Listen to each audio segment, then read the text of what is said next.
Hi guys, எல்லாரும் எப்படி இருக்கீங்க? இன்னைக்கு எங்கள் அம்மா கதை தான் சொல்ல போகிறாங்க. வாங்க எப்படி இருக்குன்னு பார்ப்போம். அம்மா கதை சொல்லுங்கம்மா.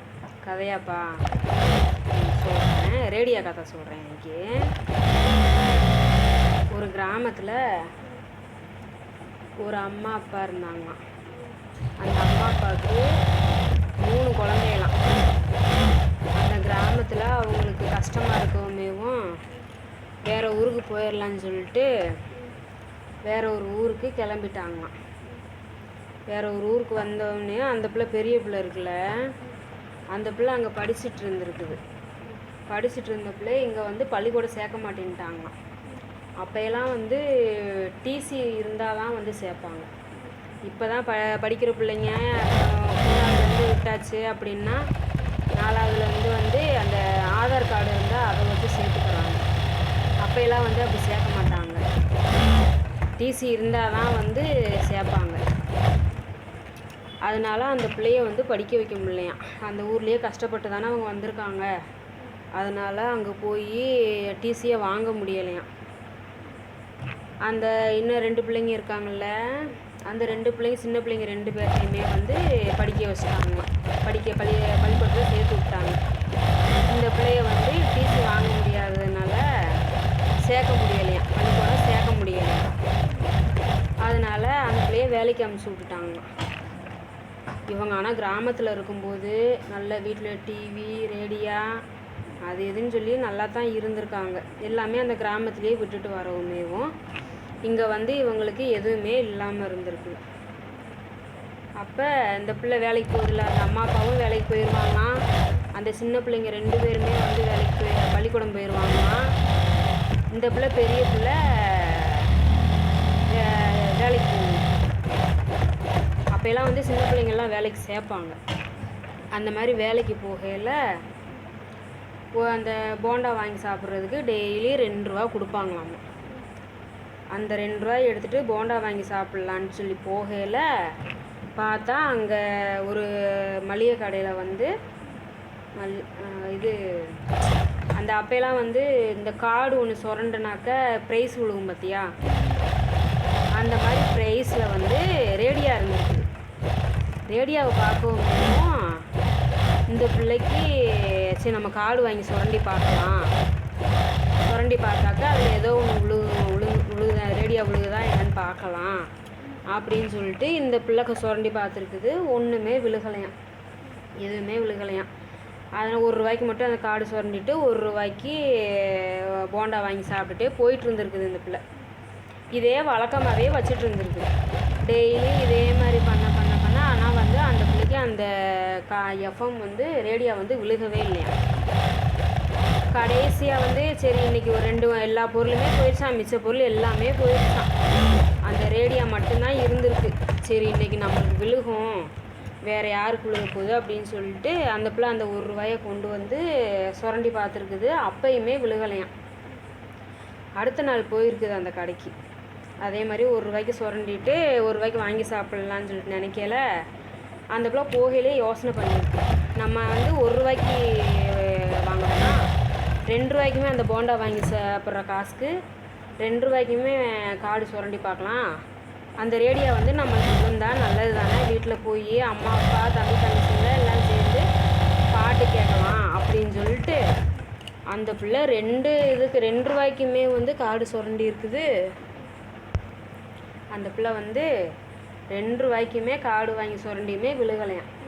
விழுகவுமேவும் ரொம்ப கவலையோடு போயிருந்துருக்குது. கம்பெனியில் போய் வேலை செஞ்சுட்டு நைட்டு வீட்டுக்கு போகலான்னு சொல்லிட்டு போகையில் வீட்டுக்கு போய் பார்த்தா அந்த ரேடியோ வீட்டில் இருந்துச்சான்.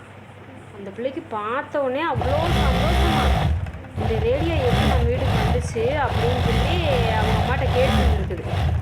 கேட்கவுமேவும் அப்பா தாம்மா வாங்கிட்டு வந்தார் அப்படின்னு அந்த அம்மா சொல்லியிருக்காங்க. சொல்லவுமேவும் அவங்க அப்பாட்ட ஓடி போய் அந்த பிள்ளை கேட்டிருக்குது, எங்கப்பா ரேடியோ நீங்களா வாங்கிட்டு வந்தீங்க, இந்த ரேடியோ அந்த கடையில் தானே இருந்துச்சு அப்படின்னு கேட்கல. அவர் என்ன சொல்லியிருக்காராம், ஆமாம்மா நீங்கள்லாம் டிவி சும்மா ஒரு பொம்மை டிவி கூட ஓடிட்டுருக்கதெல்லாம் பார்த்துட்டு இருந்தீங்க, இப்போ நீங்கள் டிவியும் இல்லாமல் ரேடியோவும் இல்லாமல் நீங்கள் கஷ்டப்படுறது எனக்கு கஷ்டமாக இருந்துச்சு. அதனால் அந்த கார்டை வாங்கி சுரண்டி பார்க்கலான்னு சொல்லிட்டு நானும் இப்போ இந்த பிள்ளை எப்படி டெய்லியும் போய் ஒவ்வொரு கார்டாக வாங்கி வாங்கி சுரண்டி பார்த்துச்சு, அதே மாதிரியே அவங்க அப்பாவும் போய் அந்த கார்டை சுரண்டி சுரண்டி பார்த்துருக்காங்க டெய்லியும்.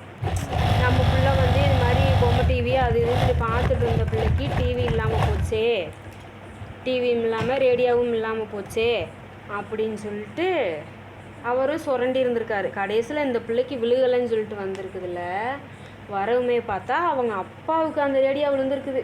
கடைசிக்கு அந்த பிள்ளைக்கு தான் விழுந்திருக்குது அந்த ரேடியோ. அவங்க அப்பா மூலயமா அந்த பிள்ளைக்கு அது கிடச்சிருக்குது. ஆமாம்மா, உனக்காக தான் அப்பா டெய்லியும் கார்டு வாங்கி சுரண்டி சுரண்டி பார்த்தேன், கடைசியில் நம்மளுக்கே விழுந்துருச்சு. அது ஒன்று தான் இருந்துச்சு, விழுகுமோ விழுகாதோ அப்படின்னு நினச்சிட்டே போனேன் நான். ஆனால் விழுந்துருச்சு என் பிள்ளைக்குன்னு சொல்லிட்டு நான் வாங்கிட்டு வந்துட்டேன் அப்படின்னு சொல்லிட்டு வந்து எல்லாருமே அவங்க குடும்பத்தோடு ஜாலியாக பாட்டு கேட்டுட்டு இருந்தாங்களாம்மா. அம்மா எனக்கு அது யாருன்னு தெரியும். யார்? நீங்கள் தான். ஆமாம், நான் தான் ரேடியோவும் இல்லாமல் டிவியும் இல்லாமல் இருக்கையில் தாத்தா தான், எங்கள் அப்பா தான் வந்து அந்த ரேடியோ வேணும்னு சொல்லி பிள்ளைங்களுக்கு வேணும் அப்படின்னு சொல்லி அந்த ரேடியோவை சுரண்டி அந்த கார்டு வாங்கி சுரண்டி ரேடியோ வாங்கிட்டு வந்தேன். சரியா?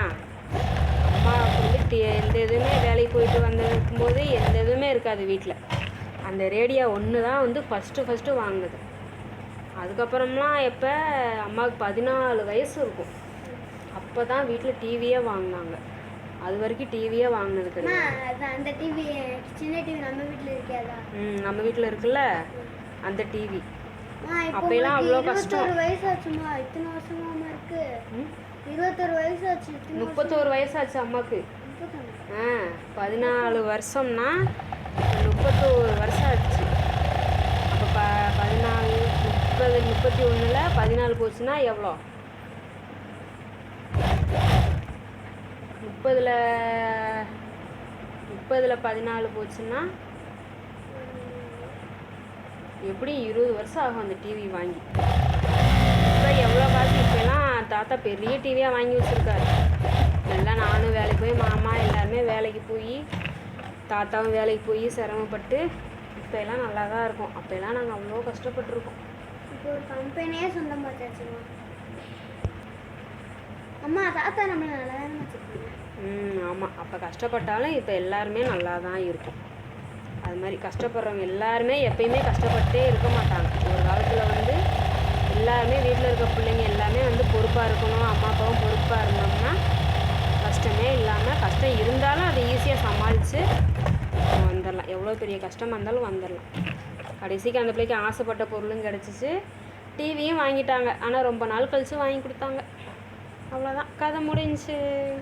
உங்களுக்கு பிடிச்சிருந்துச்சுன்னா லைக் பண்ணுங்கள். எனக்கு ரொம்ப பிடிச்சிருந்துச்சி. மறக்காமல் சப்ஸ்கிரைப் பண்ணிட்டு கமெண்ட் பண்ணிடுங்க. பாய்.